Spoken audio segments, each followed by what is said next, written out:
We are in the process of shifting our daughter's diet from a standard American, highly processed way of eating over to a more proper human diet.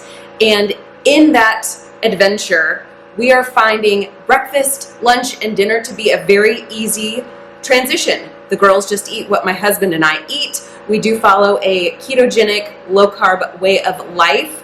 And the one area that has been a pinch point for us is snack time. It is all too easy to grab graham crackers or goldfish or granola bars and have those for a quick snack between lunch and dinner. However, this area is one I would really like to change for them so that we can continue to support their health and wellness as they progress. So I went ahead and made some berry snack bars for them to have in place of those other items. Hey y'all, I'm Lindsey, and on my channel I do food videos, what I eat in a day videos, recipes, and a lot of other things. So if you're new, I would love for you to check out my channel and consider subscribing if that content is stuff you like.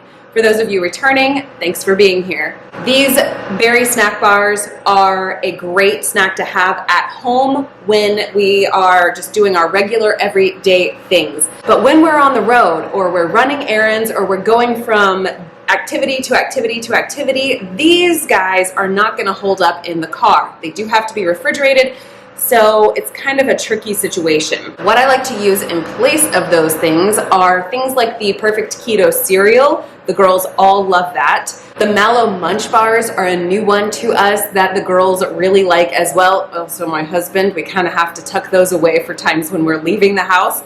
And Nola bars are the next thing on my list to try from Perfect Keto. I am super jazzed that we are going to get to try those. They just came back in stock. There has been tons of reviews on the Nola bars, and granola bars, like the standard store-bought versions of them, are high in sugar, whereas these Perfect Keto ones are not. So I'm jazzed to get some in my hot little hands so my kids can try them out when we have to go back and forth between things like dance lessons and gymnastics and going to the pool to swim laps. Having some of these Nola bars, I really hope they love them because I'm about to take part in this deal that starts this week, and that is buy two, get one free. They have their Nola bars that are going to be on sale this week only. I'm about to go place my order. This sale is only from Monday today, the 22nd, through the 24th, which is Wednesday. It's like a 3-day sale. Buy two, get one free, only on the Nola bars. The sale is only for the Nola bars, and it stacks. So if you buy 4, you get 2 free. If you buy 6, you get 3 free. You know, math. I'm going to leave a link in my description box so you can snag the Nola bars for this buy two, get one free sale. That link is an affiliate link, so if you use that link, it will give me a small amount of commission without increasing the price for you, and that link should give you automatically the buy two, get one free sale price when you put the items in your cart. But if you are going directly to perfectketo.com to get your Nola bars, you can use the code, let me look it up here, B2G1NOLA. I'll put that here on the screen somewhere in this lower section. This is case sensitive, so make sure you do plug it in directly. I will also have that down in the description box below. If you choose to use my link, I am very honored and appreciate you. And if you choose to go another route, I respect your right to choose. Preheat your oven to 350 degrees Fahrenheit. I'm using the convection bake function on my oven, and it automatically adjusts down to 325 degrees. I'm going to line my 9 by 13 inch pan in parchment to help me lift these bars out of the pan when it comes time to cut them. The only special equipment you will need for this recipe is some type of food processor. I am going to use my immersion blender processor bowl that came with my immersion blender. This is the least expensive option I have found. You can also use a larger food processor. In the bowl of my food processor, I am going to add 1 1/2 cups of my homemade baking blend. I do have a video showing you how I make this. Be sure to check the links in the description box if you need that recipe.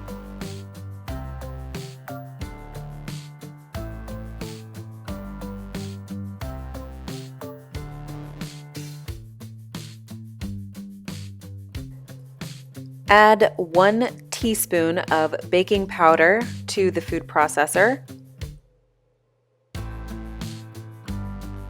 along with 3 tablespoons of some sort of a sweetener blend. I use a mix of erythritol and stevia. This is a granular sweetener. To balance that sweetness, I'm going to use 1/2 teaspoon of some salt. And I'm going to go ahead, mix this all together well to get an even distribution of those ingredients before I move on to the next step. In this step, I did forget to add in my gelatin. I do add 1 teaspoon of gelatin to my powdered ingredients. I'm going to have to do that after I add in my wet ingredients. But typically I will add the gelatin with the dry ingredients. Next, I am going to add 1/2 cup or 1 stick of really cold butter. I like to cube up my butter and then place it in the freezer as I'm beginning this recipe to make sure my butter chunks are very cold. Next, I'm going to add a brown sugar replacement. I like the Swerve brand. I need 1 tablespoon of this. Here's that gelatin that I forgot to put with the other dry ingredients. I use 1 teaspoon of this gelatin. It's not going to affect this recipe terribly to add it at this point. I just prefer to add it to my dry ingredients. Next, I have vanilla. I do a couple of splashes of this, which is roughly 1 to 2 teaspoons of vanilla. With everything in my food processor bowl, I am going to put the lid on and start pulsing this and then blending this together so that my butter turns into a really fine crumb. It's similar to cutting butter into a pastry dough with a pastry knife or a pastry blender, but the food processor works really quickly. I'm looking for my butter to be fully cut into the dry ingredients to where I can squeeze or pinch a little bit of this mixture and it sticks together.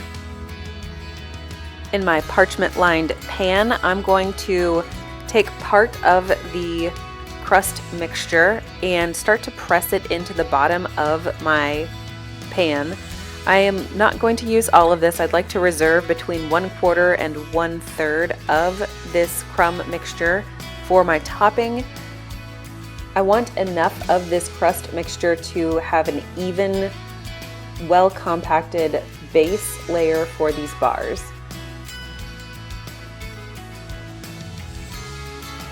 As I have spots that are bare, I just add a little bit more of that mixture.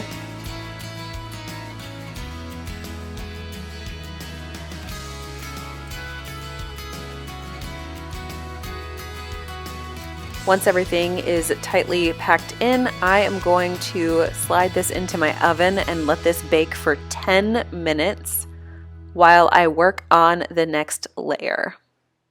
We're going to make a simple berry layer with some strawberries. I put about 1.5 to 2 cups of frozen strawberries in a heavy-bottomed pan on my stove. Pour 1 cup of water over the berries.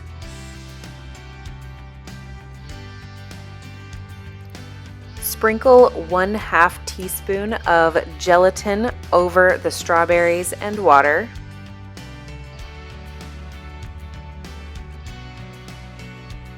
Add 1/4 cup of an erythritol stevia blend sweetener or sweetener of your choice. This area is a little bit forgiving. You can choose how much sweetness you would like. With 1/4 cup, it's not terribly sweet, so feel free to add up to about 1/2 cup. Just really base this on your personal preferences.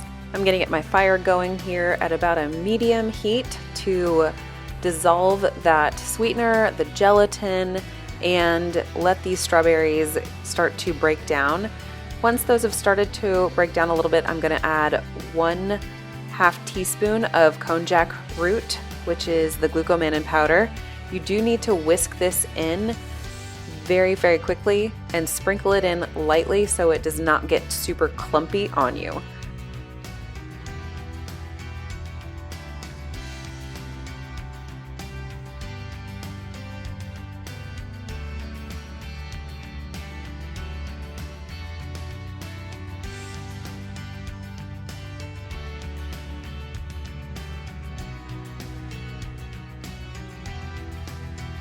I'm going to add 1 tablespoon of some lemon juice. If you have fresh lemons, definitely use those. All I had on hand was some of this lemon juice in a bottle, so that's what I'm using. Add 1/4 teaspoon of some salt to the berry mixture.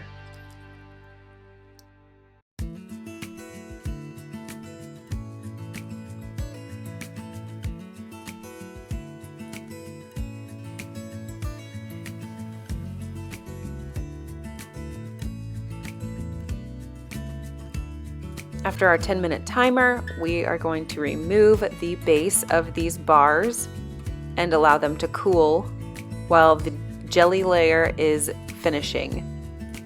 With this nice lovely simmer happening, I am going to use my immersion blender with the regular blender attachment to make this a more smooth jelly.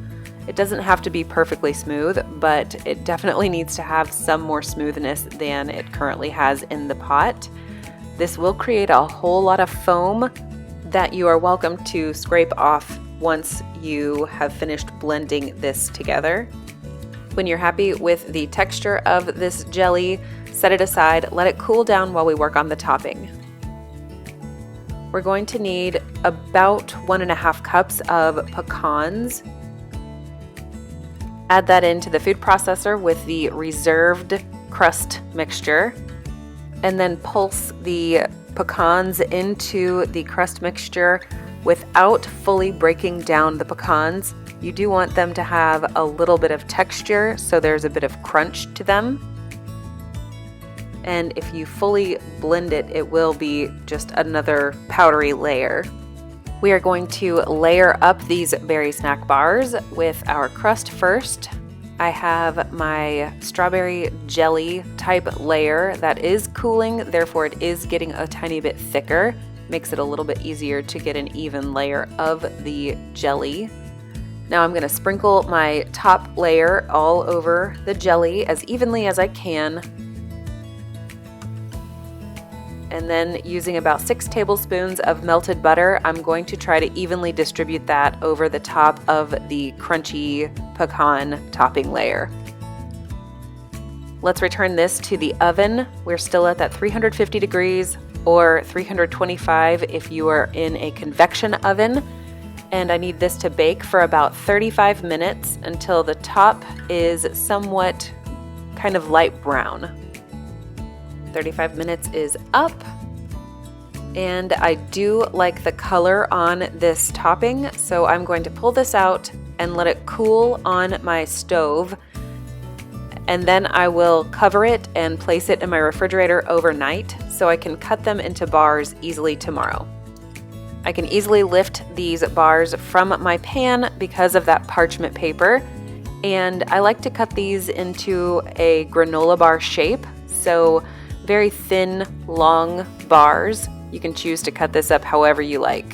Store these berry snack bars in the refrigerator in an airtight container for up to 1 week, if they last that long.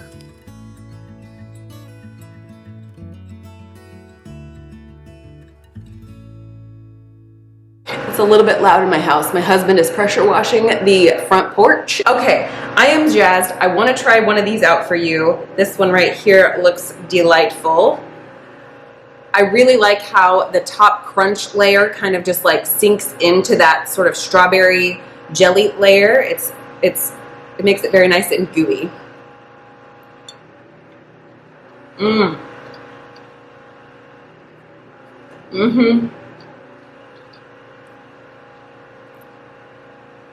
These are not excessively sweet. They would pair perfectly with a cup of coffee. Oh, that's delightful. This is gonna be a great snack just for me and my husband. Never mind the girls. They're buttery. They hold up really well. I absolutely love these. I would imagine probably 2 or 3 of these would make a really easy breakfast as well. I'm gonna go finish this along with my coffee here, and I would love for you to comment down below. Are there different things you have swapped for your kids' snacks if you're trying to shift them from a standard American diet over to a more proper human diet way of eating? I would love to hear those things down in the comments below. Share your ideas because we could all use them. All right, I hope to see you in my next video.